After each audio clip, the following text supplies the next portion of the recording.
On a la chance ce matin d'avoir avec nous Florence Boget, qui est journaliste, qui a travaillé plus de 15 ans au journal Le Monde et qui est aussi l'autrice d'un livre qui s'appelle Une guerre sans gloire, Algérie, une guerre sans gloire, histoire d'une enquête, publié chez Calman Levy en 2015. Et à ses côtés, Aurel, auteur de bande dessinée, dessinateur de presse et réalisateur, notamment d'un long métrage qui s'appelle Joseph et qui a reçu le César du meilleur film d'animation en 2021.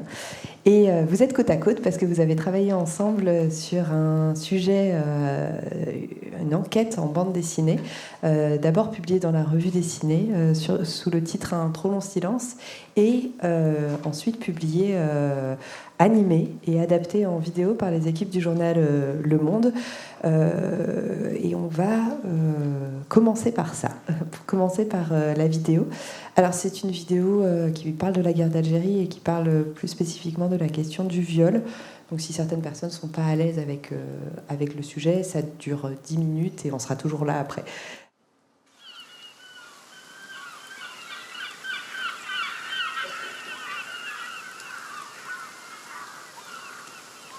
Tous les cimetières ont cela en commun. C'est là que disparaissent les secrets. Alors on ne peut plus compter que sur les vivants pour ranimer les souvenirs.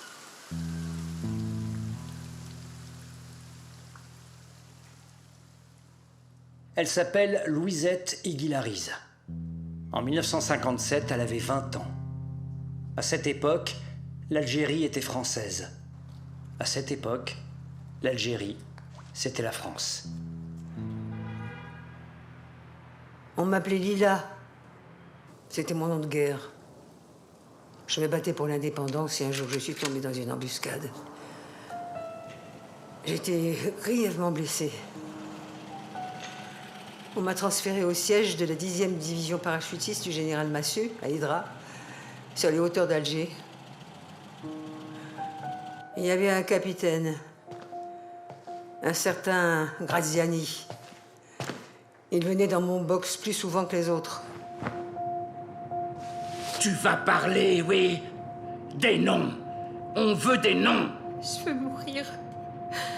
S'il vous plaît, je veux mourir. Vous n'êtes pas des hommes si vous ne m'achevez pas. Crache-nous tout. Parle. Parle.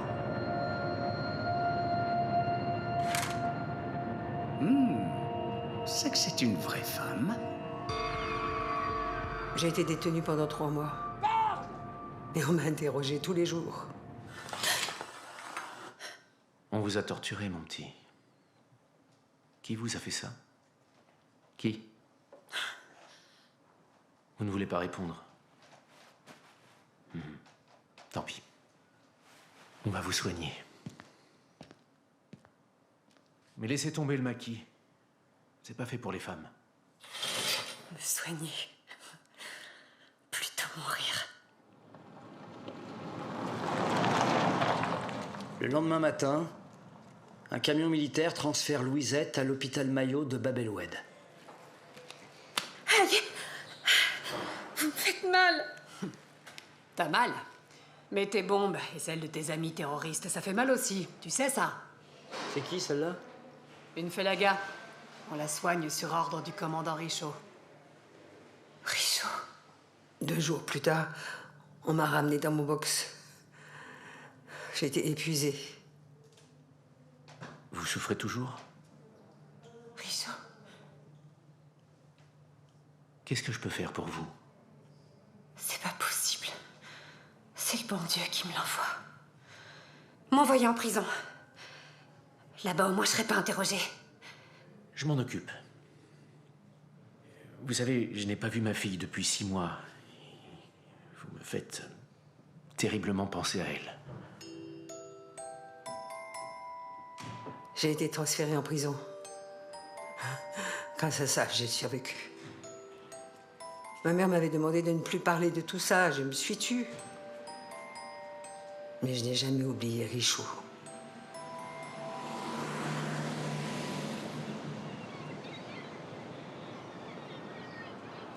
Aucune de mes recherches n'a abouti. Je suis fatiguée. Tu as exploré toutes les pistes. L'ambassade de France, par exemple. L'ambassade. Elle était construite à l'endroit même où j'ai été torturée. Ils me tueraient si j'allais les voir. Louisette, la situation a changé.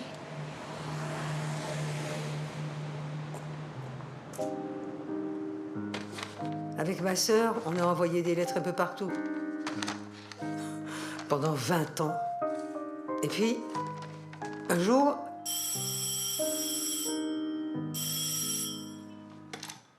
Allô? Vous êtes bien Louisette? Oui? C'est moi? Je suis journaliste au Monde. Mon beau-père était militaire en Algérie. Il a reçu votre lettre. J'aimerais bien vous rencontrer. Alors, on s'est rencontrés. À Alger. Louisette, en 1957, qu'est-ce qui vous est arrivé? C'est compliqué, que dire. On ne parle jamais de ça entre nous. Il faudra une quinzaine d'heures à Louisette pour raconter son histoire. Son témoignage est publié à la une du Monde le 20 juin 2000. J'étais allongée, nue. Toujours nue. Il pouvait venir 1, 2, 3 fois par jour. Dès que j'entendais le bruit des bottes, je me mettais à trembler. Ensuite, le temps me paraissait interminable. Les minutes me paraissaient des heures, les heures des jours. Le plus dur, c'est de tenir les premiers jours, de s'habituer à la douleur. Après, on se détache mentalement. C'est un peu comme si le corps se mettait à flotter.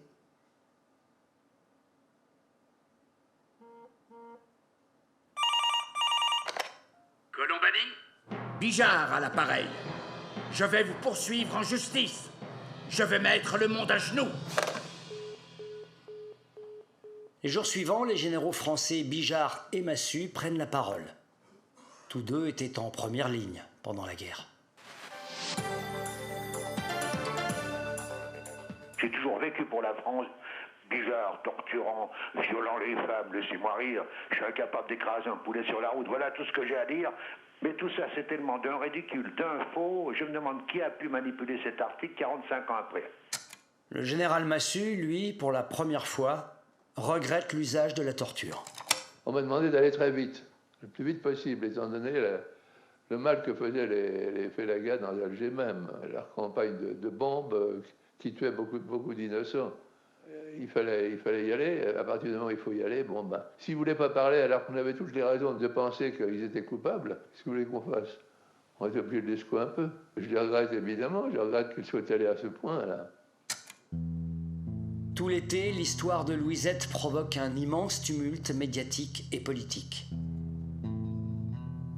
En septembre, elle est l'invitée d'honneur de la Fête de l'Humanité, où elle franchit un nouveau pas. Oui, j'ai été violée.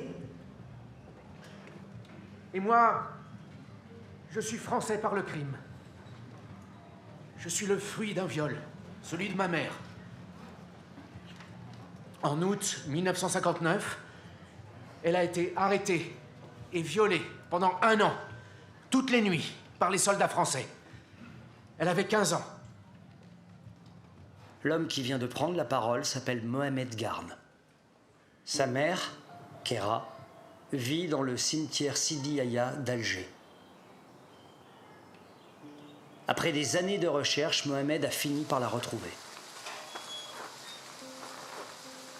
N'approche pas, cette femme est folle. Fais attention, elle a une hache. Qui êtes-vous? Qu'est-ce que vous foutez là? Fichez le camp! Fichez le camp! Je suis ton fils.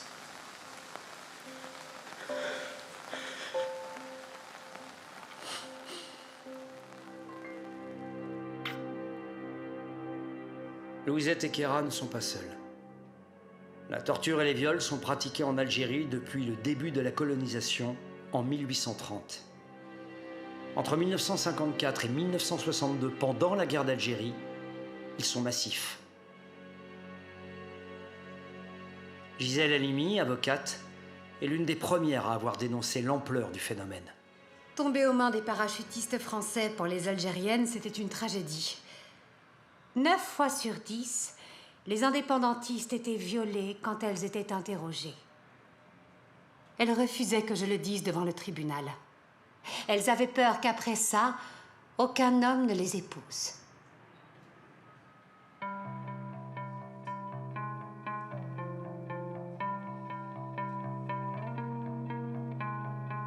Quand Louisette ne sera plus là, qui se souviendra? Le 20 janvier 2021, un rapport officiel sur la mémoire de la guerre d'Algérie a été remis à Emmanuel Macron. Les viols d'Algériennes par l'armée française n'y apparaissent qu'une fois, au détour d'une phrase. Louisette Iguilariz vit toujours en Algérie.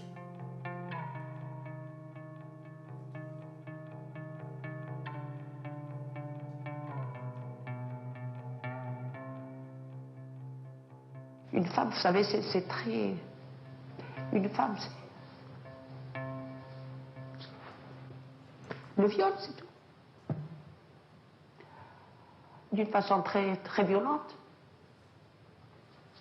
C'est tout. C'est beaucoup. C'est pour ça que je ne me pardonnerai pas à quelqu'un qui puisse humilier à ce point. C'est de l'humiliation, hein, c'est pire, ça. Vous savez, à la limite, j'aurais préféré des tortures... enfin, j'aurais préféré la GIGN, j'aurais préféré les bidoirs, j'aurais préféré... Je ne sais pas, les coups, les insultes, les injures, les crachats. Et puis les mots grossiers, là, ça, enfin, je m'attendais à tout cela, mais pas au viol.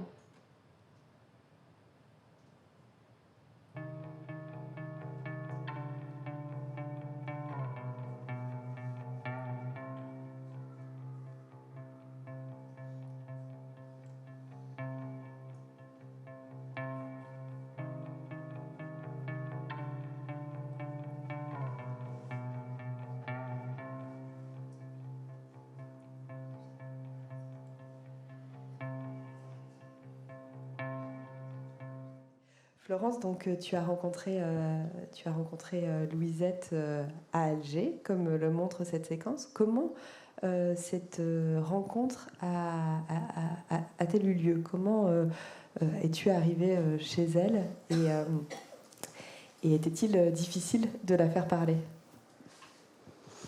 Alors, Louisette, au départ, c'était une affaire privée. Sa sœur, Yamina, s'était adressée à mon beau-père 20 ans plus tôt. Elle avait envoyé une lettre à mon beau-père qui avait été militaire, à la fois en Algérie et au Maroc. Et Yamina Iguilariz, la sœur de Louisette, lui disait « Ma sœur ne veut qu'une chose, c'est avant de mourir, pouvoir remercier l'homme qui l'a sauvée. » Donc il y avait une double démarche, surtout la démarche de remerciement et non pas la démarche de dénoncer. Donc c'était une affaire privée.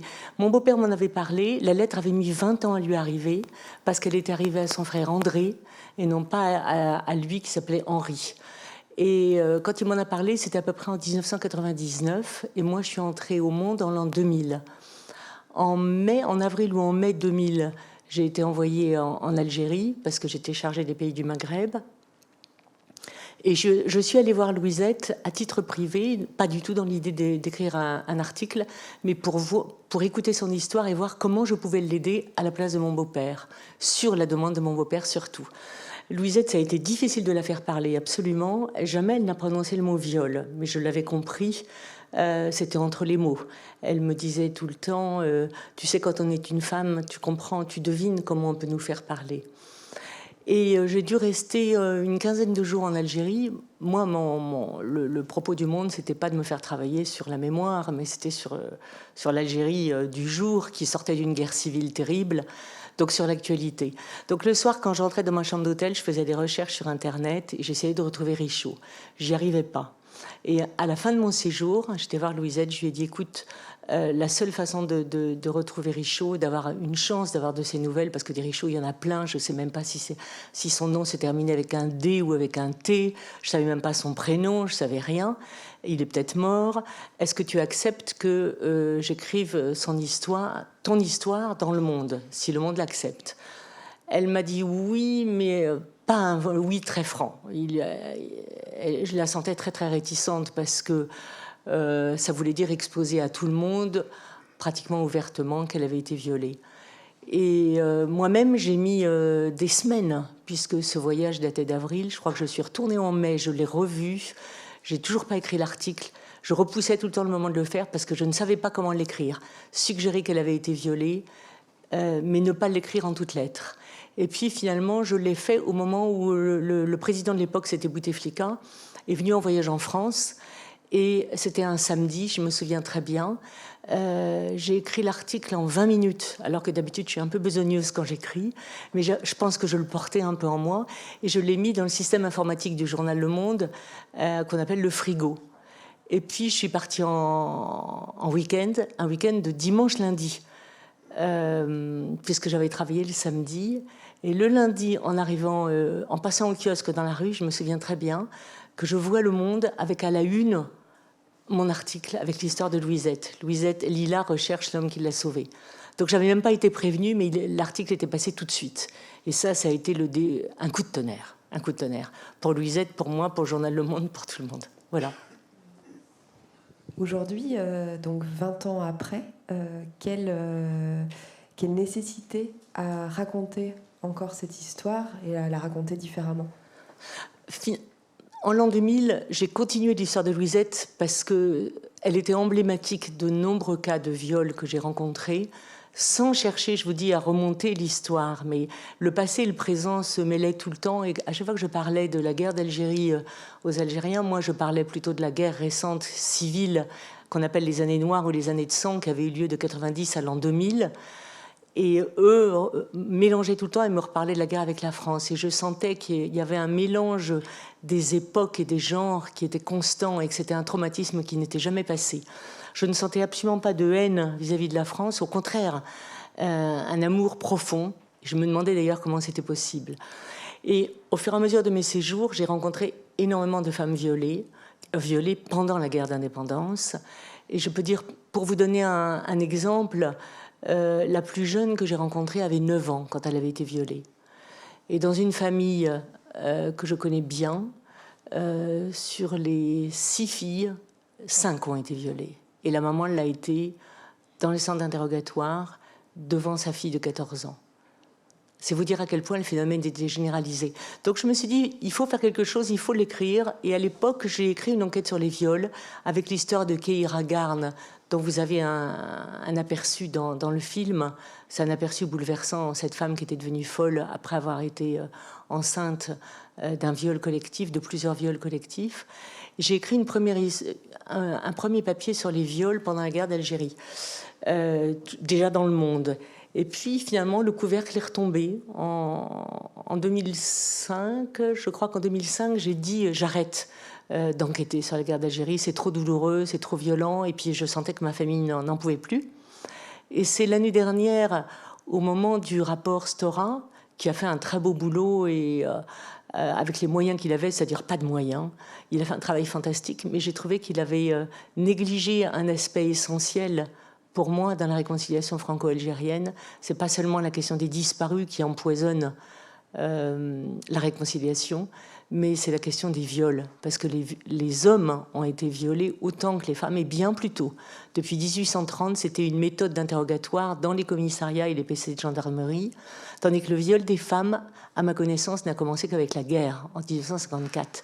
Donc c'est un mal qui a empoisonné de façon durable la société algérienne et qui c'est un non-dit.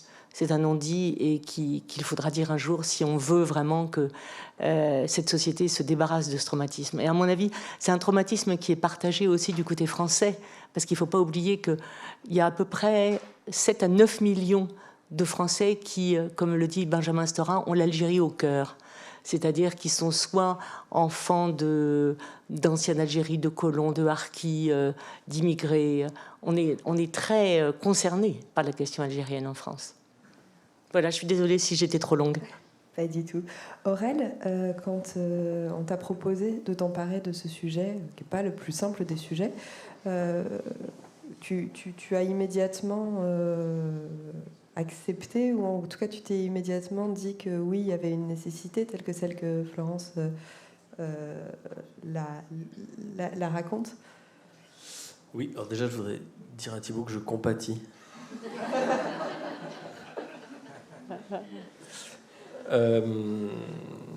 Ceci étant, oui, j'ai tout de suite...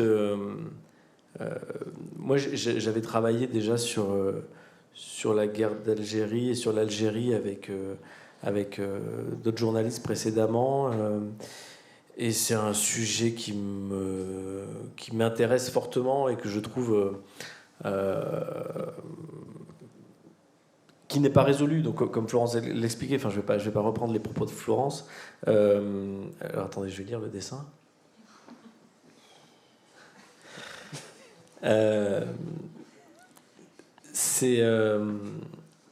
Ça me paraît toujours important de toute façon, parce que j'avais ce rapport avec la guerre d'Algérie dont j'avais déjà parlé et qui m'intéressait fortement, et parce que je trouvais ça d'autant plus intéressant de traiter de ce sujet que je découvrais moi aussi, que je ne connaissais pas. Après, on se doute tous que dans une guerre, il y a des choses très sales dans tous les sens qui sont faites et qu'il y a forcément des viols, mais le caractère systématique et presque calculé de la torture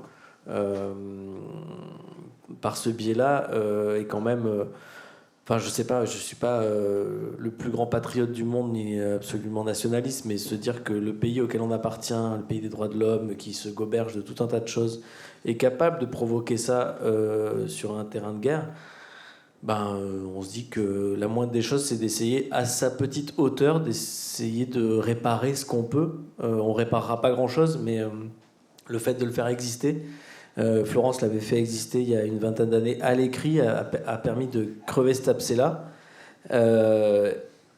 Mon rôle là, et ce qui m'intéressait à travers ça, c'était de permettre à un autre public, une nouvelle génération, à un autre public, de découvrir cette histoire et puis de le remettre sur la table d'une autre manière pour remettre le couteau dans la plaie, comme disait l'autre.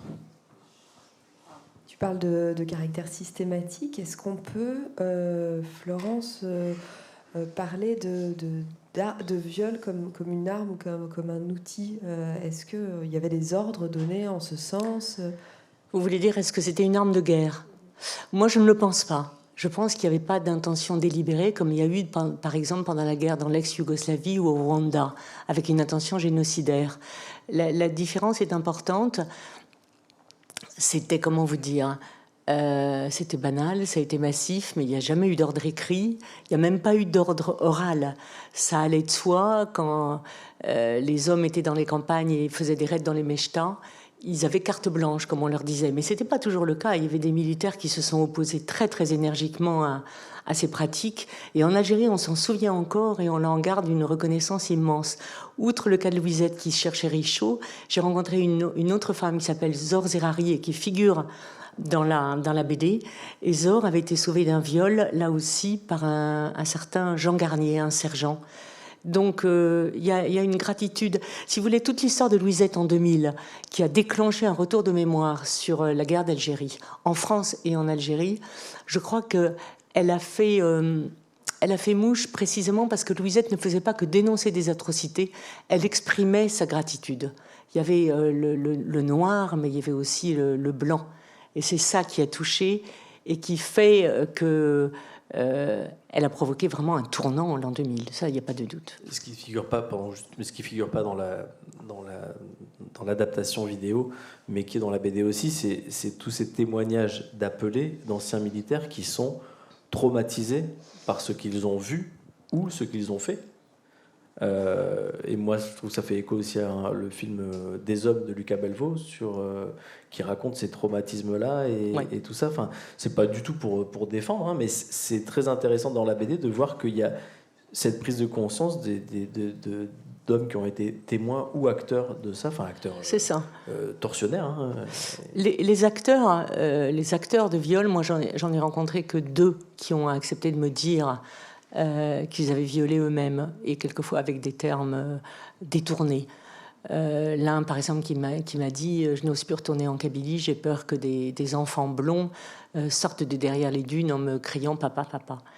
Donc c'est vous dire, c'est impossible d'avouer qu'on a été violeur. Je ne sais plus ce que je voulais vous dire à part ça. Ces témoignages d'appelés, ça a été compliqué de les trouver? Est-ce qu'il existe des traces Alors, écrites? les témoignages, non, pas trop difficiles, à chaque fois qu'ils ne sont pas acteurs, mais qu'ils sont témoins. Et en effet, ils étaient totalement traumatisés, et c'est à l'âge de la retraite. Donc, si vous voulez, en l'an 2000, ils avaient 65 ans, à peu près. C'est à l'âge de la retraite, souvent, que tous les souvenirs sont revenus et qui sont tombés malades. J'ai rencontré une psychologue très très intéressante qui travaillait sur ce sujet, qui en avait fait sa thèse de doctorat, qui s'appelait Marie-Odile Godard, et elle en suivait 6 qu'elle n'avait pas voulu que je rencontre, et tous étaient extrêmement malades, et elle me disait que ce qui les avait fait basculer presque dans la folie à l'âge de la retraite, c'était les souvenirs des viols, toujours. Et les témoignages des femmes, on a Gisèle Halimi qui raconte ces moments où les femmes se livrent à elle, mais lui disent surtout ne le dites pas. Qu'est-ce que pour le travail journalistique, c'est aussi quelque chose sur lequel on bute, ce silence? Oui, bien sûr.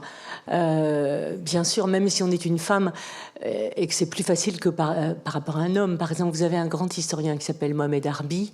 Harbi m'a dit qu'il avait essayé, juste après l'indépendance, en 62, de faire parler les femmes algériennes parce qu'il savait, tout le monde le savait, à quel point il y avait eu des viols et les enfants des viols. Et qu'il n'avait jamais réussi, que c'était vraiment le sujet hermétique sur lequel il avait échoué. Je pense qu'on y arrive. D'abord, il faut être une femme et il faut prendre du temps. Et il faut accepter, il faut inspirer la confiance, c'est-à-dire accepter si la personne ne veut pas qu'on en parle, eh bien de le garder pour soi, de le garder comme une info, mais de le savoir. La petite qui a été violée à l'âge de 9 ans, par exemple, ses propres parents et ses frères et sœurs ne savent pas qu'elle a été violée. Donc moi, je le sais, mais le reste de sa famille que je connais ne le sait pas. C'est toujours, c'est vraiment, c'est terrible dans ces non-dits et cette douleur qui persiste et qui se transmet de génération en génération, comme un non-dit.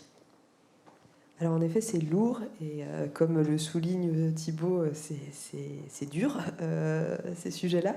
Est-ce que vous voyez dans le travail que vous avez mené ensemble ou dans la vidéo qu'on vient de voir quelque chose qui peut réparer ou consoler ou servir de l'exomile pour, en tout cas, donner un peu de souffle et d'espoir pour cette réconciliation dont tu parlais, Florence?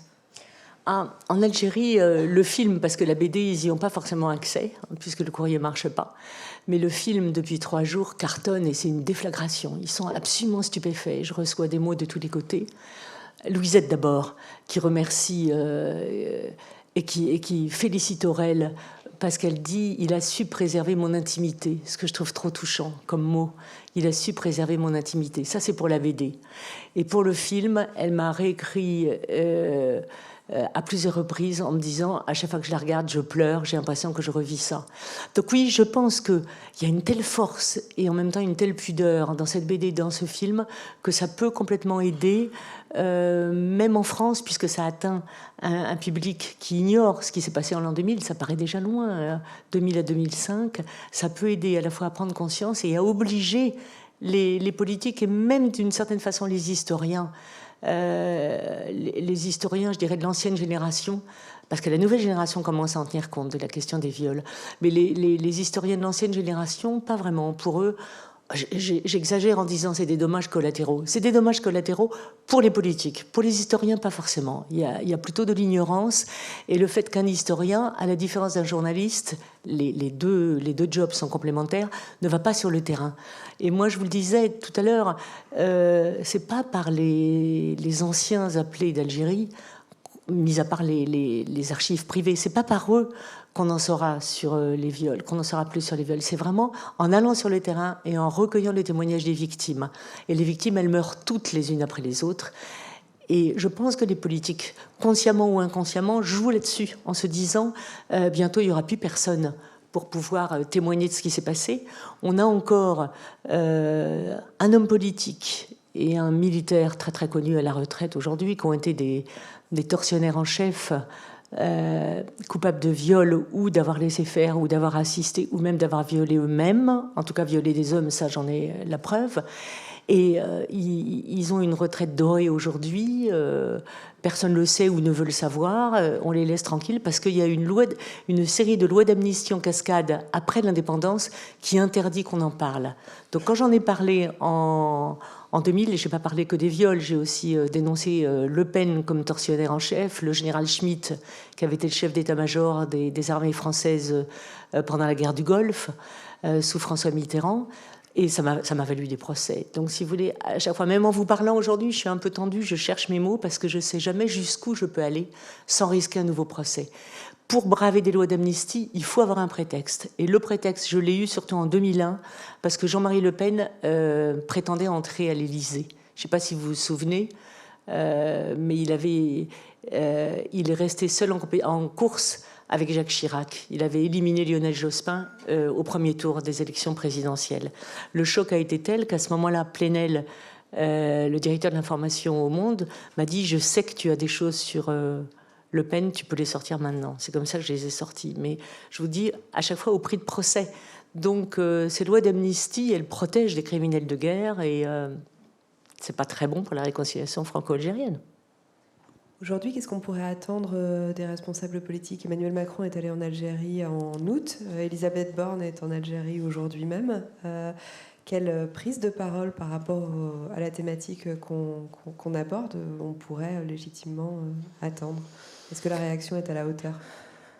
Jusque-là, pas vraiment. Jusque-là, pas vraiment. Des avancées fondamentales ont été faites. Reconnaître, par exemple, que Maurice Audin, le mathématicien français qui avait été torturé et assassiné aux mains des parachutistes français, ne s'était pas évadé, mais avait bien été exécuté par l'armée française, c'était déjà un premier pas. Ensuite, que Ali Boumengel, un avocat d'Alger, ne s'était pas suicidé, mais avait été précipité du haut d'un 5e étage d'Alger, sur ordre du général Ossarès. Je ne sais pas si vous vous souvenez, ce vieux général à l'œil bandé, dans les années 2000, il m'a bien aidé, parce que finalement, c'est lui qui a validé à peu près tout ce que j'écrivais. Lui revendiquait avoir fait tout ça. Donc, il y a eu de gros progrès, mais moi, je trouve que ce n'est pas suffisant. Mais est-ce que maintenant, Emmanuel Macron réussira à prendre le train à temps et à prononcer le mot viol dont ont été victimes tant d'hommes et tant de femmes, ça vraiment je me le demande. J'ai peur qu'il ait raté l'occasion et qu'il ait trop peur de tous les lobbies en France pour pouvoir maintenant le faire. Pourtant, je crois qu'il le faudrait. J'ai reçu un mot, excusez-moi si je suis trop longue, j'ai reçu un mot d'un universitaire algérien avant-hier, parce que le film cartonne en Algérie, et qui me disait la France n'arrivera jamais à regarder son passé en France parce que son passé, c'est la question des viols. Et je le pensais, mais c'était la première fois que du côté algérien, quelqu'un me le disait comme ça, et c'était un homme. On est dans un climat qui n'est pas forcément le même que dans les années 2000. On est 5 ans après MeToo. La question des violences sexuelles est beaucoup plus dite qu'il y a 20 ans. Est-ce que ça peut aider à la réception de ce film et à un peu déchirer le voile sur cet aspect de la guerre d'Algérie? J'ai peur que non, parce que si vous voulez, en France, c'est le MeToo, c'est les victimes. Et là, il faudrait que ce soit les acteurs. Les victimes en Algérie, soit elles sont mortes, 2 sur 3 de toutes celles que j'ai connues sont mortes, il y en a qui sont encore vivantes. Elles n'ont pas parlé et elles ne parleront plus maintenant. C'est fini. C'est fini. Louisette reste emblématique et ses sœurs de combat, qui elles-mêmes ont été violées, ont des rapports ambigus avec elle. Elles lui en veulent d'avoir dévoilé ce qu'elles ont eu tant de mal à cacher pendant des dizaines d'années. Et certaines sont jalouses de la médiatisation de Louisette. Donc je pense qu'en Algérie, il n'y aura plus maintenant de nouvelles révélations.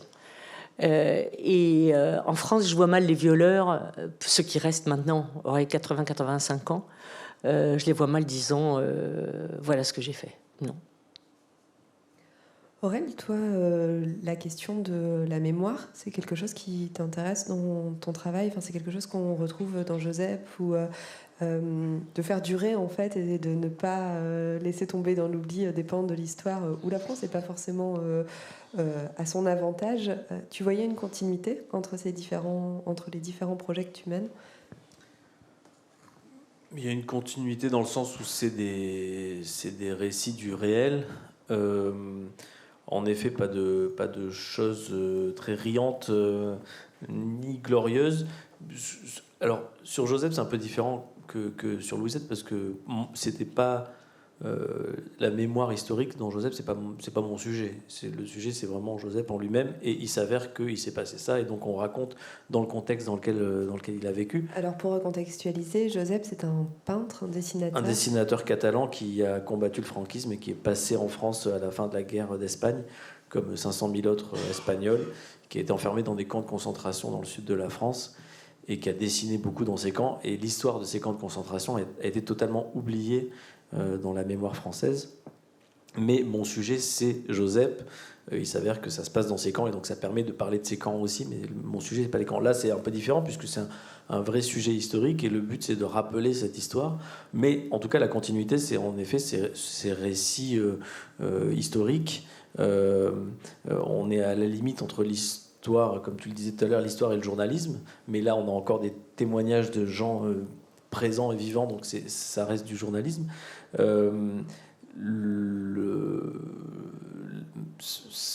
Au-delà du récit du réel, c'est vrai que je suis... Mais comme on le fait, c'est le métier de Thibaut aussi, quand on est dessinateur de presse, on est là pour aiguillonner ce qui nous énerve, on attribue à Cabu ce mot de dire que le dessin est là pour venger. C'est ça, c'est ce qu'on essaye de faire, de faire exister ces récits et ces histoires oubliées pour pas que ça tombe dans l'oubli, justement, pour qu'il y ait une petite vengeance, je sais pas, mais en tout cas consolation. Consolation, je confirme. Ça joue un rôle de consolateur. C'est incroyable. La BD et le film en Algérie, je le sens, joue un rôle de consolation. On prend en compte le drame, on le dit explicitement, et on cesse de remettre le couvercle dessus. Ça compte énormément. Ça avait été le même cas pour Joseph. Il y avait pratiquement plus de gens qui avaient vécu cette période-là, mais les enfants d'exilés ont vraiment... se sont emparés, ont fait ce film parce que ça parlait de cette histoire. Et tout l'enjeu, et j'imagine tout le défi, c'est de montrer et de raconter, de donner à voir cette histoire, mais de manière soutenable, de manière à ce que un maximum de personnes puissent la voir sans être trop heurtées, et en même temps ne pas éluder. Comment tu fais pour rester sur cette ligne de crête graphiquement? Moi, j'ai toujours, même dans mon dessin plus humoristique que je pratique au quotidien, j'aime bien faire un pas de côté, comme disait GB. Je suis plus dans la veine du pas de côté à la GB que du poing dans la gueule à la... comme d'autres dessinateurs pouvaient l'affirmer. Et donc, c'est toujours ça, traiter le... Très bien, Thibaut.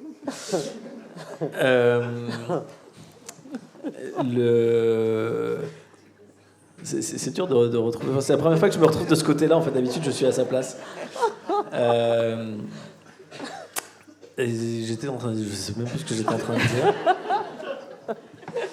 Comment on reste sur le fil pour montrer sans choquer? Oui, c'est ça. Moi, j'aime bien travailler le hors-champ, en fait, de manière générale, contrairement à Thibaut qui montre tout. J'aime bien travailler le hors-champ, et là, c'est évident de travailler le hors-champ. C'est-à-dire que j'avais été très, très touché intellectuellement et émotionnellement, mais par une expo que j'avais vue à Arles il y a plusieurs années sur le génocide du Rwanda. Donc Arles, le festival de photos, et sur les photos du génocide du Rwanda. Et j'étais allé voir cette expo, et j'avais été surpris, comme tout le monde, dans cette expo, de voir qu'il n'y avait que des carrés noirs, des rectangles noirs, avec des légendes d'agence. Alors, si vous n'avez jamais vu des légendes photos d'agence, c'est des choses très très détaillées, très très précises, justement pour qu'on puisse utiliser la photo et savoir à quoi elle correspond. Et il n'y avait que les légendes d'agence. Et le scénographe expliquait à la fin et interrogeait le spectateur en disant « Vous vous attendiez à quoi ? À voir des photos horribles ? À quoi ça sert ? Vous avez toutes les descriptions et ça vous suffit. » Et en fait, il y a certaines scènes dans Joseph qui étaient très dures aussi, qu'il fallait arriver à gérer. Et dans Louisette, ça a été le cas aussi. Enfin, dans Un trop long silence, ça a été le cas. Et finalement, l'absence d'image, la description en creux, le non-dit, peut être beaucoup plus fort et violent que de montrer des choses qui, de toute façon, seraient obscènes. Et donc voilà, c'est toujours travailler comme ça pour laisser finalement l'imaginaire du spectateur ou du lecteur travailler et ne rien lui montrer qui affaiblirait le propos et serait de toute façon obscène de montrer ces scènes-là. Jusqu'à présent, les réactions sont plutôt... quel type de réaction vous avez pu avoir depuis la parution et des articles, puis de la bande dessinée, puis du film? Est-ce qu'il y a des réactions de franche hostilité ou de personnes qui peut-être n'ont pas envie de regarder cette histoire en face et qui auraient du mal à recevoir, ou à l'inverse, on en a déjà un peu parlé, des réactions plutôt reconnaissantes? Moi, j'en ai pas eu, mais je pense qu'il y en a, il y a forcément, ils nous le disent pas forcément, mais il y a toujours des gens qui disent que c'est comme ça, pourquoi on remue ça, pourquoi on remue la boue. En l'an 2000, c'était pourquoi on remue la boue, vraiment. C'était beaucoup ça. Mais je vous dis, il y avait le double aspect, gratitude et dénonciation, qui fait que ça passait. Là, maintenant, c'est trop tôt pour savoir. J'ai que des réactions d'Algérie, du côté d'Algérie. C'est surtout le film tiré de la BD qui est vu là-bas. Et les réactions, c'est la reconnaissance, indiscutablement. Oui. J'ai même un homme politique, qui m'a écrit... vous, mais c'était un vous au pluriel, c'était pas pour moi, vous les journalistes, avec votre travail, vous me permettez de croire encore à la réconciliation franco-algérienne, sinon je n'y crois plus du tout. Quand on est journaliste et qu'on voit l'histoire sur laquelle on a enquêté, sur laquelle on a écrit pendant des jours, des semaines, passer à travers les mains, à travers le regard de quelqu'un d'autre, d'un dessinateur et puis de personnes qui animent derrière, qu'est-ce que ça fait? Est-ce qu'il n'y a pas un petit moment de vertige où on se sent un peu dépossédé de l'histoire qu'on portait seul jusque-là? C'est à la fois extraordinaire, déconcertant et excitant. Et là, je vais avouer quelque chose à Aurel que je lui avais jamais dit jusque-là. Quand il m'a envoyé les premières épreuves, j'ai cru que c'était la version définitive. Je m'y connaissais si peu en travail de BD, parce que les BD, j'en lisais, mais je m'y connaissais si peu que sur le moment, j'étais un peu soufflée en me disant, oh là là, je reconnais son talent, mais quand même, c'est très, très succinct, puis il n'y a pas de texte, est-ce qu'on va comprendre? Et c'est dans un deuxième temps quelqu'un qui me dit, mais non, t'es vraiment une sotte. C'est que les épreuves, je me suis dit, ah, ça c'est génial. De toute façon, réellement, je ne le dis pas parce qu'Aurel est là, mais je me souviens très bien que quand on m'avait proposé de faire cette BD, j'avais dit, oui, si c'est Aurel. Et après, on m'a rappelé en me disant, bah, Aurel dit oui. Et là, je me suis dit, oh, quelle chance, quoi. Merci. Justement, le processus de fabrication, on n'en a pas trop parlé jusqu'à présent. Qu'est-ce que ça change quand on est journaliste d'écrire pour de la bande dessinée? C'est en effet très particulier. Moi, j'étais prise d'un vertige quand la revue dessinée m'a demandé de rendre 12 500 signes, je crois, en texte, mais c'est-à-dire en bulles, en cases, tous les termes que je connaissais pas. J'étais un peu affolée parce que j'ai traduit ça tout de suite en termes de signes par rapport au Monde. Et ça faisait 1 page et demie à 2 pages du Monde. Et je me suis dit, oh là là, ça va être énorme. Puis en fait, je me suis prise au jeu en faisant les dialogues. Et j'ai un peu imité... J'ai un peu pensé à un travail de journaliste radio que j'avais été pendant 16 ans avant d'être au Monde. et où l'idée est toujours de ranimer l'attention du lecteur, qui ne s'endorme jamais. Et j'ai trouvé ça passionnant et finalement un peu moins difficile que ce que je craignais, plus rapide, et j'aurais même aimé que ce soit plus long. Et ça prend une autre dimension donc avec la vidéo que vous avez pu visionner tout à l'heure, avec les voix notamment. Il y a la voix de Françoise Fabian, la voix de Bruno Solo. Et là, j'imagine que c'est encore autre chose. La voix de Louisette, qui n'est plus la voix de Louisette. On glisse petit à petit vers la fiction, tout en restant quand même sur un matériel documentaire.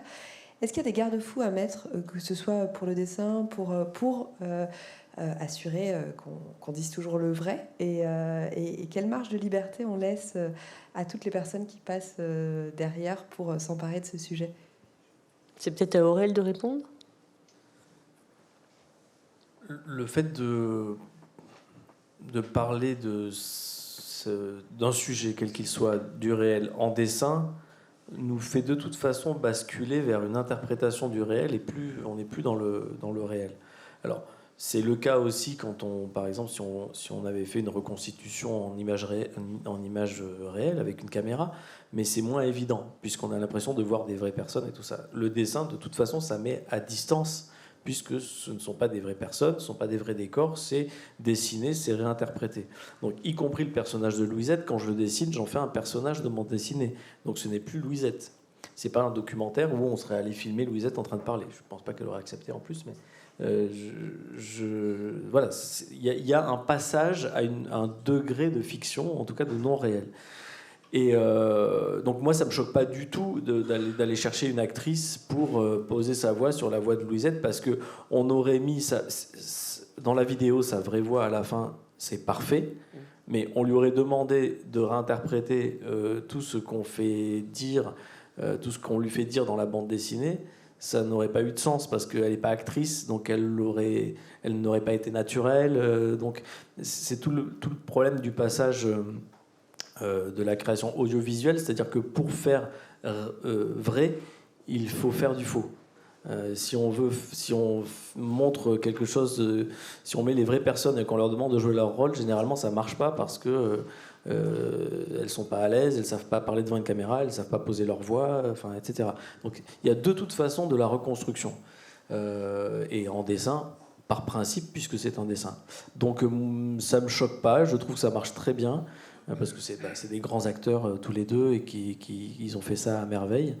Donc voilà, je sais pas, je me suis peut-être éloigné un peu de la question, mais non, je crois pas.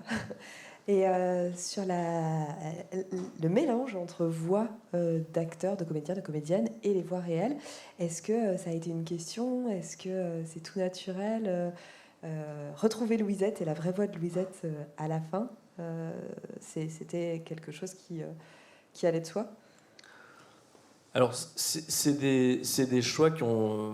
Moi, j'ai pas réalisé la vidéo. J'ai mis en scène et dessiné la bande dessinée à partir de ce qu'avait l'adaptation écrite qu'avait fait Florence de son enquête.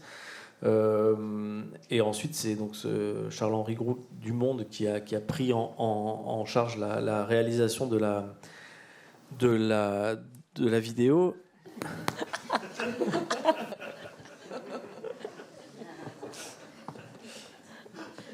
Donc c'est pas moi qui ai réalisé la vidéo, je fais comme si je n'avais rien vu. Ce n'est pas moi qui ai réalisé la vidéo, et donc c'est des choix qu'a amené Charles-Henri sur ces questions-là, sur la question de ramener la voix de Louisette. On a échangé bien évidemment avec Charles-Henri parce qu'il y avait on retrouvait des questions de mise en scène.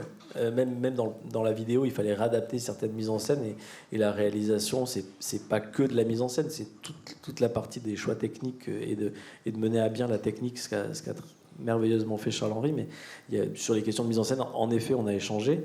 La vraie voix de Louisette, ça a tout son sens parce qu'on a ce document. C'est comme là, dans l'adaptation vidéo, les voix de Massu et les voix de Bijard sont leurs vraies voix et ce qu'ils ont vraiment dit à la radio. Mais c'est différent de ce qu'on a mis dans la BD, puisque dans la BD, c'est des propos qui avaient été récoltés par Florence, n'importe quoi, Françoise Fabian, Florence Baugé, par Florence lors d'interviews. Donc ils ne disent pas la même chose dans la bande dessinée, enfin sensiblement, mais ils ne disent pas les mêmes mots, les mêmes phrases dans la bande dessinée que dans la vidéo. Donc c'est un choix aussi là de mettre leur vraie voix.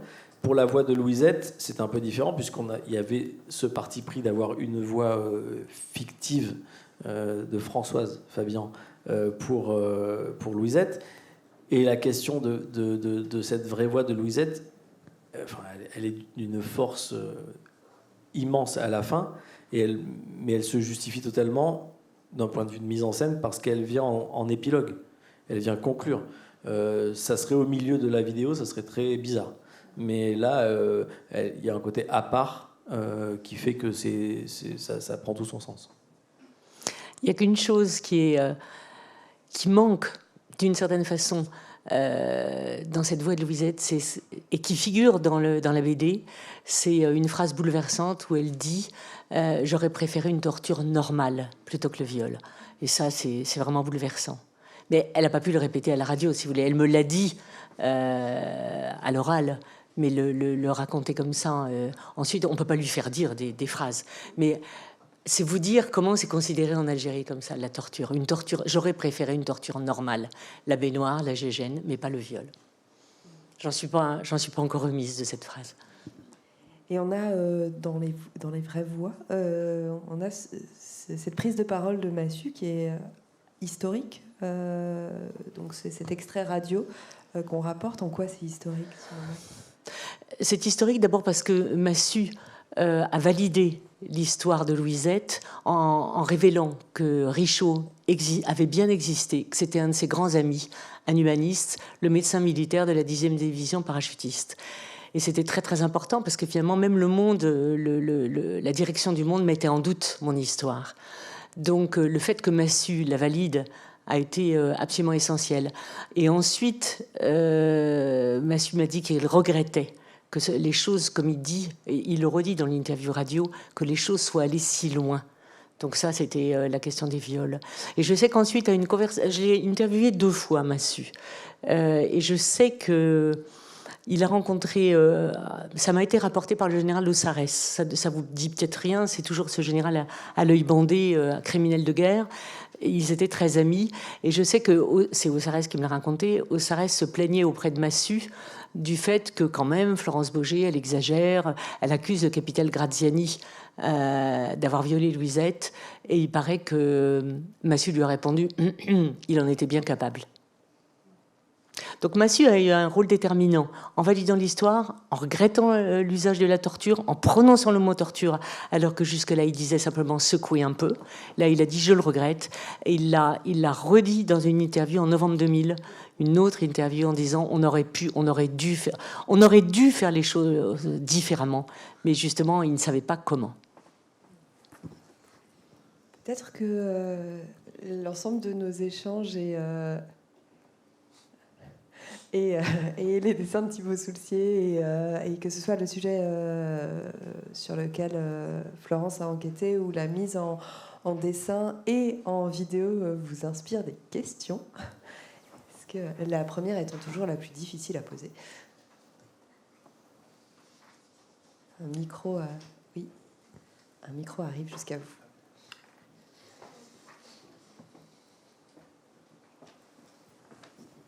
Merci, bonjour.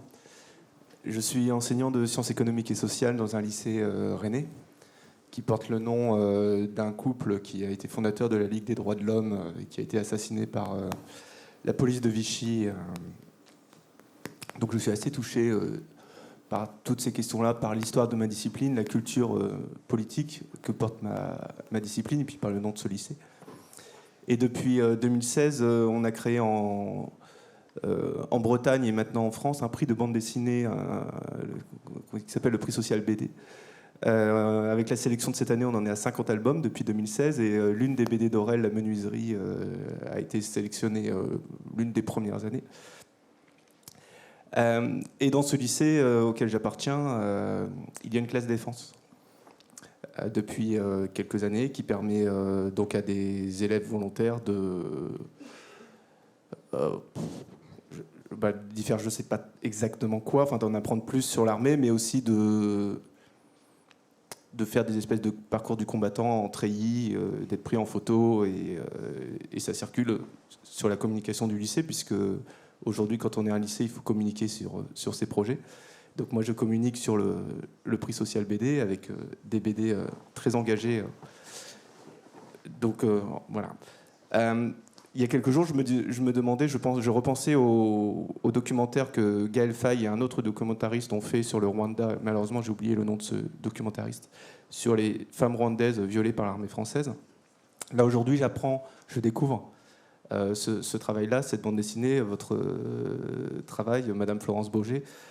Je me permets de vous dire qu'il y a encore quelques jours, je travaillais sur Anna Politkovskaya avec mes élèves, et bon, c'est bien, il y aura Anna Politkovskaya maintenant, puis il y aura Florence Baugé. Évidemment, dans des contextes très très différents, bien entendu. J'ai peu d'informations sur le Mali, sur la présence de l'armée française sur le Mali. Je sais qu'il y a, j'ai vu passer des articles sur, voilà, j'ai pas de manière factuelle précise. Je n'ai pas énormément de choses en tête, mais j'ai l'impression que cette institution, l'armée, que ce soit en France ou ailleurs d'ailleurs, contient en elle-même cette très grande violence, que se dresser contre cette institution, c'est être anti-républicain, anti-patriote, parce que par définition, un peu comme la police, on a le même problème aujourd'hui en ce moment contre la police, dans la mesure où on a mis flic dans cette sélection de bande dessinée et l'année dernière la force de l'ordre. Et je vais aller vers mes collègues qui portent cette classe défense en leur demandant s'ils pourraient éventuellement passer votre travail. Est-ce que ça fait partie de ce qu'ils estiment être une éducation à la citoyenneté sur la connaissance de l'armée française? Et je voulais savoir ce que vous en pensiez sur l'armée française aujourd'hui. La guerre d'Algérie, c'est loin. Le Rwanda, ça semble loin. Le Mali, ça l'est moins. Est-ce que vous avez des éléments là-dessus? Et comment on fait pour se positionner? Je suis en train de lire, j'arrête là, promis, le dictionnaire d'économie de Thomas Porcher, qui dit comprendre, se positionner, débattre. Voilà, j'en termine, merci. Je laisserai Florence répondre, mais je pense que quoi qu'on pense de ces institutions, l'armée et la police, je pense qu'il ne faut pas confondre un système et des dérives individuelles, même si elles sont couvertes et tout ça. Je pense que c'est quand même important de ne pas les confondre. Les problèmes peuvent être répétés, etc., ou présents à chaque fois, peut-être, j'en sais rien. Moi, j'ai pas d'éléments sur le Mali et tout ça, mais je pense que la question, en effet, du côté systématique ou systémique, c'est pas automatique. Voilà, il faut dénoncer ce qui existe, ce dont on a connaissance, mais c'est compliqué d'en faire une généralité. Oui, je pense pour continuer ce que dit Aurel. Je crois qu'il y a une précision très très importante à donner. L'immense majorité des femmes algériennes, quand elles étaient interrogées, étaient violées. Mais ça ne veut pas dire que l'immense majorité des militaires français, eux, violaient. Il suffisait qu'il y en ait 1 ou 2 sur 10 pour violer, et ça suffisait. Et ça, on a beaucoup de mal à comprendre. Et en l'an 2000, l'armée a très mal vécu ça parce qu'elle croyait que le monde accusait la majorité des militaires d'avoir violé. Non, c'est une minorité qui a violé une majorité. C'est très différent. Est-ce que ça peut inviter l'institution à réfléchir sur elle-même aussi? C'est fait. J'ai su ensuite par de la famille qui est dans l'armée qu'après les années 2000, je crois vers 2003-2004, il y a eu des cours et des directives qui ont été données très très très très importantes. Après Massu, Bijard, Ossarès, oui bien sûr, ça a changé, tout à fait. Mais la question vient tout simplement de mettre des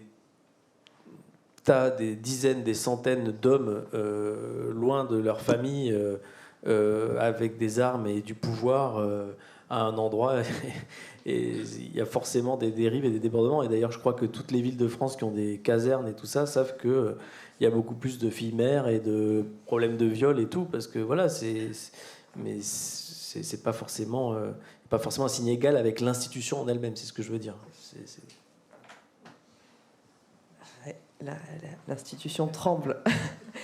Et en tant qu'auteur, je trouve ça intéressant, la diffusion de la proposition de diffusion de cette vidéo dans une classe défense dans un lycée. Quel regard vous porteriez là-dessus ? Le fait que ça puisse devenir un outil pédagogique ou de sensibilisation, et ça pose en fait la question de à qui on s'adresse, à qui vous adressez-vous quand vous menez ce travail. Moi, je trouve que ce serait formidable, mais justement, ça, c'est une question à mon tour que j'aimerais poser à certains dans la salle s'ils veulent bien répondre. Est-ce qu'eux, aujourd'hui, découvrent ce problème ou le savaient déjà ? Ça m'intéresserait de le savoir. Moi, je le sais parce que, de par mes origines, en fait, parce que je suis franco-algérien, et mes parents ont plus ou moins noté. Pardon, excusez-moi. Oui, je suis franco-algérien, donc je connais un peu par...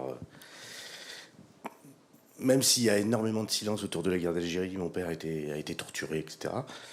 Mais oui, on savait qu'à travers cette guerre et à travers d'autres guerres, il faut quand même le dire, peut-être la guerre de Chine aussi, ça n'a pas été non plus une partie de plaisir.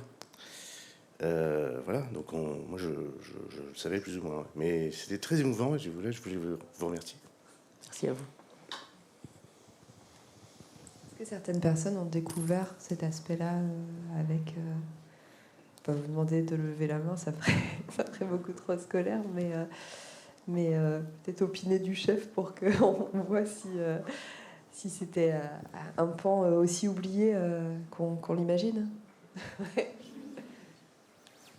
Il y a une question au milieu de la salle.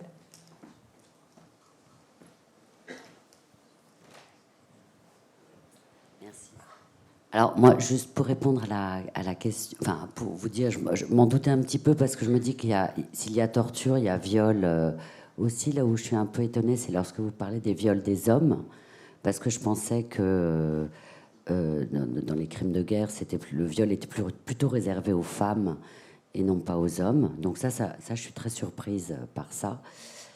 Et sinon, j'avais une question, c'est que tout à l'heure, vous avez dit qu'il y avait des lobbies qui finalement ne permettaient pas aux hommes politiques ou à Emmanuel Macron de parler de ça.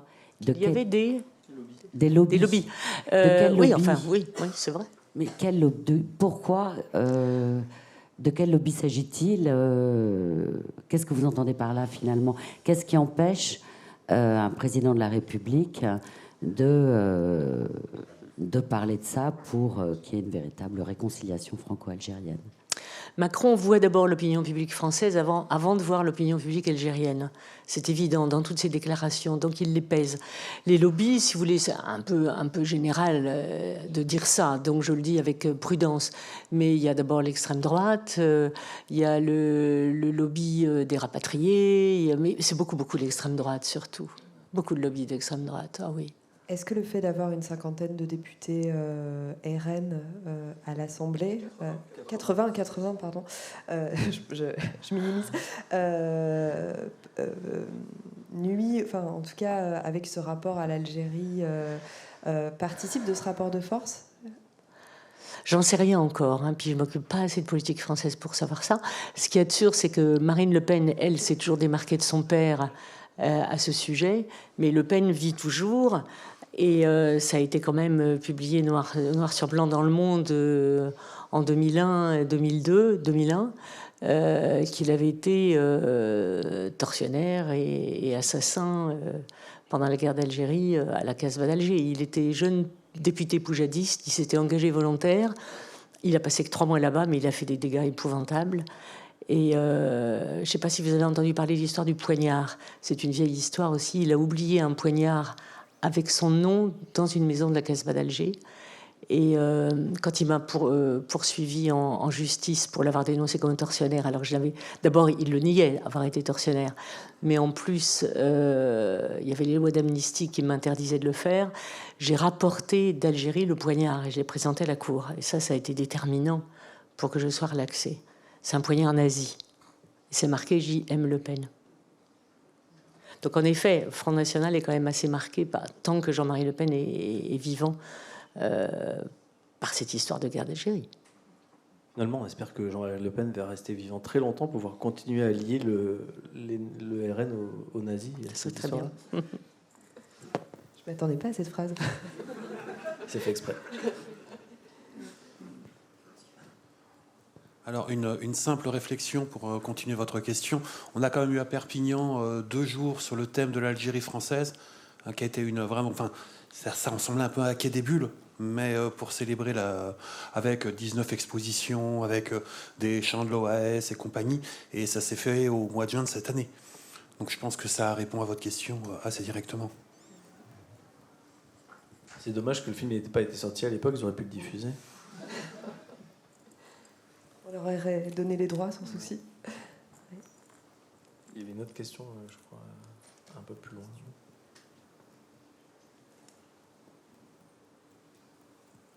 Sinon, j'en profite pour dire que donc, le film est nous sommes dimanche, depuis vendredi, en ligne sur lemonde.fr. Donc, n'hésitez pas à le faire circuler autour de vous, à l'utiliser dans vos classes ou ailleurs, en tout cas à le diffuser largement. Et la bande dessinée dont est extrait ce film, en tout cas à partir de laquelle ce film a été adapté, est dans le numéro 37 de la revue dessinée. Et il y a certains éléments qui étaient présents dans la bande dessinée et qui ont disparu dans le film, notamment les témoignages d'appelés, également une psychanalyste qui a beaucoup travaillé sur ces sujets, dont le témoignage est dans la bande dessinée, et qui, pour des raisons de narration et de concision aussi, pour pas que le film soit trop long et trop éprouvant à regarder, donc sont présents dans cette bande dessinée, mais pas dans le film. Et c'est là aussi où Louisette parle de torture normale qu'elle aurait préférée. Peut-être que les dernières questions. Oui.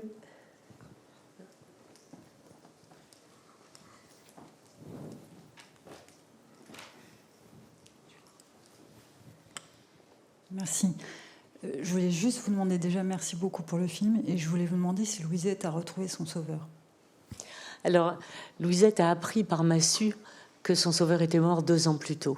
Ça a été un grand, grand désespoir pour elle. Elle n'a jamais pu lui dire merci. Je sais qu'elle est allée sur sa tombe, toute seule avec sa sœur, et le commandeur Richaud est enterré, je crois, à Cassis.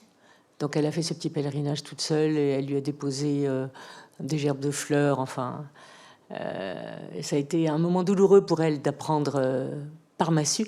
Et je me souviens de Massue me disant oui, bien sûr, Richaud a existé, alors que Bijard, au même moment, me disait Richaud est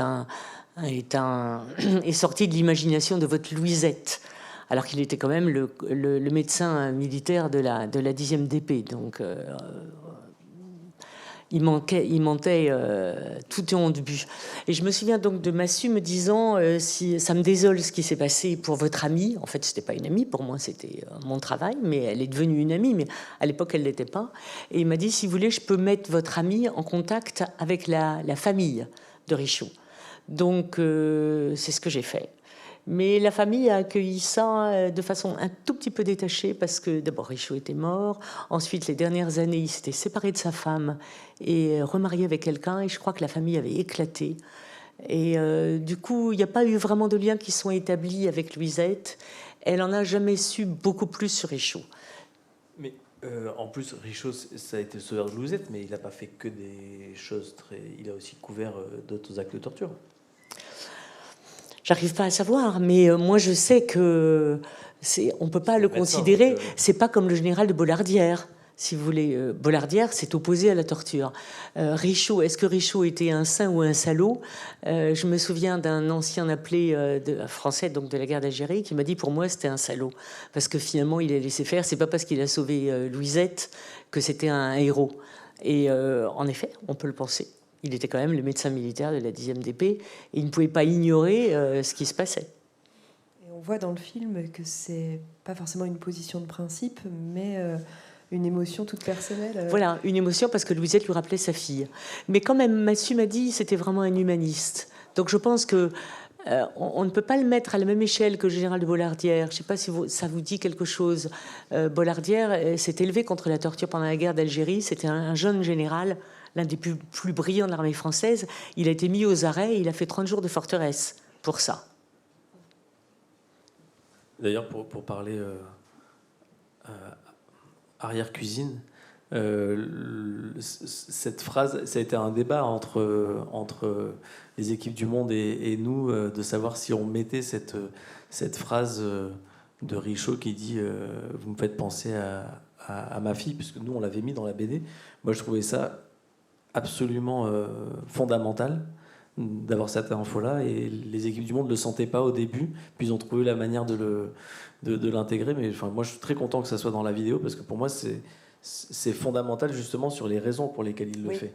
C'est pas, on n'éclaire pas tout, on ne dit pas exactement qui il a été et s'il l'a fait d'autres fois et tout ça, mais on exprime le fait que sur Louisette, il l'a fait d'une manière affective, voilà. Et c'est pas un engagement militant non plus, quoi. Je vous dis, c'était pas Bollardière. Il y avait finalement autant de manières de réagir que de commandants et que de sections. Oui, et tout changeait d'une, je sais pas comment on appelle ça, d'une patrouille à une autre. Il paraît que quand il y avait le responsable d'une équipe interdisait toute torture, il n'y avait jamais de dérapage et il y avait des sanctions. Donc tout n'était pas aussi noir. Mais je vous dis, il suffisait qu'il y en ait 1 ou 2 sur 10 pour qu'il y ait des viols de façon majoritaire. Il y avait 2 types de viols. Pendant les interrogatoires, donc ça, il y avait 7 ou 8 centres d'interrogatoire à Alger, l'école Saroui, la Villa Sésigny, la Villa des Roses, des endroits qui avaient été réquisitionnés en 1957 pendant la dite bataille d'Alger. Et puis les viols qui étaient les viols de défoulement dans les mechtas. Les mechtas, c'était les maisons en torchis dans les campagnes. Et il semble que cela a été beaucoup, beaucoup plus nombreux encore, parce que les hommes étaient, disait-il, rendus à l'état quasiment de bêtes sauvages. Et si le chef ne prononçait pas une interdiction très, très ferme, mais au contraire donnait l'exemple, c'était le défoulement abominable. Et ceux qui voulaient dénoncer ça ou ne pas participer étaient sanctionnés. C'est encore pire. C'est-à-dire qu'on les faisait patrouiller sans munitions, etc. Tout à fait. Et on les envoyait au front des armées. Mais je pense que, si vous voulez, il ne faut pas trop rêver sur l'ouverture des archives. Les archives militaires n'indiqueront rien sur la question des viols. Ou bien alors quelques cas emblématiques qu'on mettra en avant en disant, voyez, l'armée a réagi. En revanche, les archives privées des anciens appelés, et là, c'est là où il y a un travail formidable à faire.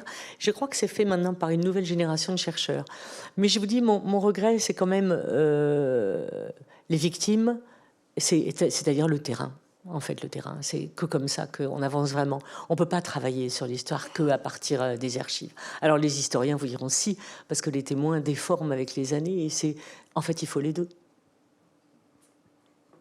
Que devient Louisette aujourd'hui ? Alors Louisette, elle a 86 ans, elle vit toujours à Alger, elle est de plus en plus abîmée physiquement, mais solide d'une certaine façon. Elle se déplace avec des béquilles, tellement... au moment de sa capture, elle avait été mitraillée sur tout un côté du corps. Donc elle a pu vivre sans béquilles pendant quelques années, elle a été successivement... psychologue. Elle avait voulu faire médecine en souvenir de Richaud. Et puis, je crois qu'elle a échoué au bout d'1 ou 2 ans. Et du coup, elle est devenue psychologue. Puis ensuite, elle a été récupérée, entre guillemets, par les instances du FLN qui en ont fait un peu la représentante des femmes combattantes. Et puis, au moment de l'an 2000, quand... Le Monde a écrit tout ce qui s'était passé, que ses propres enfants ne le savaient pas. Ça a fait éclater sa famille. Son fils ne lui parle plus, ne lui a pas pardonné. Son fils était assez proche du Front islamique de salut, donc du fils, c'est-à-dire des islamistes. Et pour lui, c'était la honte. Elle avait entraîné la honte sur la famille. Et sa fille, qui savait que sa mère avait été torturée, ne savait pas la nature des tortures. Et elle en a fait une dépression nerveuse et elle a arrêté de travailler pendant 1 an et demi. Et le couple avec Louisette, avec son mari, a été sérieusement ébranlé. Je crois qu'ils vivent séparés. Donc ça a fait absolument éclater la famille. Les conséquences ont été terribles. Et les quelques fois où j'interroge Louisette en lui disant « Est-ce que tu ne regrettes pas ?» et comme elle est courageuse, elle me dit non. Mais moi, ça reste toujours un point d'interrogation. Est-ce que j'avais le droit ? Mais pourtant, j'ai rien fait contre elle. Je lui ai toujours demandé son avis à chaque étape. Mais si vous voulez, il y a un moment où l'histoire ne m'a plus appartenu. Le papier est sorti à la une. Il a été suivi des interviews de Massu et Bijard. Puis ensuite, Aussarès est rentré dans la danse. Puis ensuite, il y a eu Le Pen dénoncé comme tortionnaire. Ensuite, une enquête sur les viols, une enquête sur les anciens appelés d'Algérie. Tout s'enchaînait. J'étais prise moi-même dans un mouvement absolument terrible où j'avais plus le temps de respirer. Et Louisette était de plus en plus prise dans la spirale et considérée comme une... comment vous dire ? Lanceuse d'alerte, mais pas toujours bien vue en Algérie. Pas toujours bien vue. Il ne faut pas croire que ça faisait plaisir. Il y avait l'ambivalence. Elle dit tout haut ce que nous, les Moudjahidats, on cherche à cacher depuis tant d'années, parce que c'est la honte. Et puis, elle prend trop la lumière. Et Louisette ne cherchait pas vraiment à prendre la lumière, je trouve pas.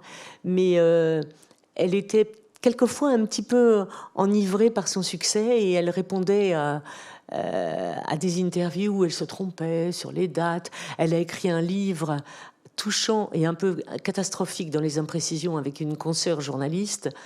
Et le livre est bourré de fautes, ce qui a permis au général Schmitt de traiter Louisette de menteuse et ensuite de gagner en procès. Donc Louisette menteuse, c'est comme si moi j'avais menti aussi pour son histoire.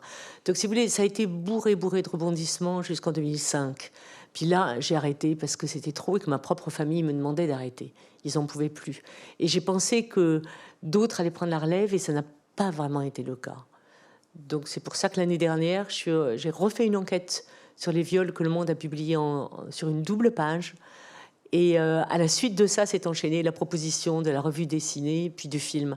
Donc ça remet les choses sur la sellette et je pense que c'est un événement formidable parce que c'est transmis maintenant d'une façon différente et ça va avoir une durée de vie beaucoup plus longue que des articles du Monde finalement. Espérons. Il y a 2 questions.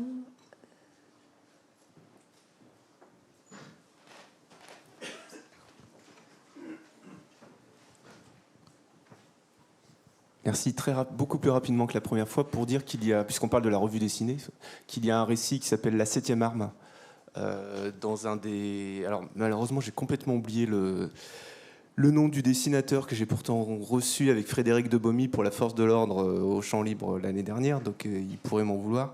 La 7e arme raconte la doctrine d'occupation de l'armée française, la façon dont elle va briser les populations, obtenir des renseignements. Et je pense que c'est un récit très important qui était donc paru dans l'un des numéros de la bande dessinée que j'avais lu pour l'occasion, et en rappelant aussi que l'armée française a exporté son savoir-faire vers d'autres pays, notamment des dictatures d'Amérique latine, le Chili de Pinochet, en Argentine dans les années 80. Et donc que cette institution, bien sûr, il y a des individualités au sein d'une institution, mais il y a aussi quand même des choses qui sont pensées et qui sont utilisées pour faire des guerres d'occupation qui brisent, comme vous l'avez montré avec votre travail, des populations, des individus. Voilà, c'est tout, la 7e arme. L'exportation vers les pays d'Amérique latine, c'est une personne, c'est le général Aussarès, en effet. En effet. Il l'a dit, il l'a reconnu, il l'a écrit. Je ne suis pas sûre, c'était pas, ce que je veux dire, c'est que ce n'était pas forcément une entreprise de la défense. C'était Aussarès. Après, si c'est pour dire que l'armée fait des choses pas bien, on est d'accord. Hein. Il y avait une autre question, et puis ensuite... Moi, c'est pas une question, mais ça s'entend, ça va ? Oui. Mais il y a à peu près 50 ans, un cinéaste breton, René Vauthier, a quand même fait ce film « Avoir 20 ans dans les Aurès » et qui déjà évoquait assez clairement ce qui s'était passé. Il y a eu René Vauthier, il y en a eu d'autres. Il y a eu vraiment des précurseurs et avec un courage extraordinaire, que ce soit des journalistes, des historiens, Pierre Vidal-Naquet notamment, et puis bien sûr René Vauthier, il en fait partie. Oui, oui. Noël Favrelière. J'ai pas les noms en tête tout de suite, mais il y en a eu beaucoup. Alors moi, si vous voulez, je vous les cite pas spontanément parce que ce qui manquait, c'était le viol. Et là, la BD et le film sont sur le viol. Et je crois, si vous voulez, que dans mon travail, je n'ai fait que redire ce qui était déjà su, mais qu'on ne voulait pas voir. Et là, je le faisais dire par les acteurs, c'est-à-dire par Massu, par Ossarès. C'était jusque-là, c'était les victimes qui parlaient, et là, c'était les acteurs. Et c'était Edoui Plenel qui m'avait demandé cet angle, il m'avait dit ce qui manque, c'est les acteurs. Et je pense que le progrès, il a été là, les acteurs qui reconnaissaient. Et l'autre progrès, c'est la question des viols. Et là, Pierre Vidal-Naquet, qui est donc un auteur majeur, un historien majeur, qui était spécialiste de la guerre d'Algérie, qui avait beaucoup dénoncé et beaucoup écrit déjà dans les années 50, m'a dit que lui-même était tombé des nues. Il ne savait pas la quantité des viols. Mais quand vous regardez les écrits algériens, par exemple, un écrivain comme Ferraoun et tout, il en parle très nettement. À un moment, il parle d'une réunion entre responsables du FLN dans le maquis et il se demande que faire des bébés nés des viols, est-ce qu'il faut les tuer? Et ils ont conclu que non, on va les garder et que les maris accepteront ça. En fait, ils ont plus ou moins bien accepté, je crois. Mais je sais par Mohamed Garn qu'il y a eu une association des enfants nés de viol qui s'est constituée en Algérie. Je l'ai jamais rencontrée, je ne sais pas du tout ce que ça donne. Et elle s'est constituée après les années 2000. Hein. On arrive au bout de... On peut prendre une dernière question s'il y en a une. Mais sinon, on arrive au bout de ce moment d'échange. Oui. On va compter sur Thibaut pour nous faire rire avant de partir. Tout d'abord, un grand merci pour ces témoignages et cette démarche. Moi, j'avais une question. C'est par rapport aux 20 ans. Vous avez dit, Louisette avait recherché, en fait, le médecin militaire. Je me disais, 20 ans, moi, comment vous expliquez ça? Parce qu'un médecin militaire, il n'y en a pas tant que ça. Donc, pourquoi il a fallu 20 ans pour qu'elle le retrouve? Tout à fait. 20 ans, d'abord, parce que c'est le temps que la lettre a mis pour parvenir à son destinataire. Et elle ne savait pas qu'il était médecin militaire. Elle ne savait rien. Il faut comprendre ce que c'est. Il faut voir aussi l'Algérie des années 80 et 2000, c'est-à-dire complètement écrasée, terrorisée par la France. Mais vraiment, il faut se remettre... Si vous voulez, dans mes procès avec Le Pen et Schmitt via Louisette, ça a été toujours ça, c'était de se moquer d'elle. Comment on fait quand on a fait psycho et puis ensuite qu'on a été un cadre du FLN? Comment ça se fait qu'on n'ait pas retrouvé comme ça son sauveur plus facilement? Elle savait rien de Richaud, elle savait simplement qu'il était médecin, elle savait même pas l'orthographe, et c'était surtout une femme absolument traumatisée dans un pays traumatisé et extrêmement complexé vis-à-vis de la France. Ça paraît étonnant, mais c'est vrai. Cela dit, si la lettre était arrivée 20 ans plus tôt, elle aurait retrouvé Richaud. Elle aurait retrouvé Richaud, bien sûr. Il n'y avait pas Internet, elle n'avait pas accès forcément facilement au territoire français. Non, puis je vous dis, il faut voir la mentalité. Quand elle dit dans le film « Je ne veux pas aller à l'ambassade de France, il me tuerait si j'y allais », c'est parce que c'est sur l'emplacement de l'ambassade de France, enfin, c'est sur l'emplacement du siège de la 10e DP qu'a été construite l'ambassade de France. Et pour elle, aller à l'ambassade de France, aujourd'hui encore, c'est impensable. Parce qu'elle se dit qu'elle va chez ses tortionnaires. C'est un pays traumatisé. Merci beaucoup, Florence, pour ces témoignages. Merci, Aurèle. Et merci beaucoup, Thibaut. J'espère que... Merci, Thibaut. Thibaut qui se dit plus jamais les conférences de la revue dessinée. Et puis merci à la régie qui nous a beaucoup aidés pour cette conférence et pour celle d'hier. À vous montrer quand même des extraits de notre travail que vous retrouvez dans la revue dessinée. Et Thibaut, que vous retrouvez toutes les semaines sur les réseaux sociaux de la revue dessinée, entre autres. Merci beaucoup.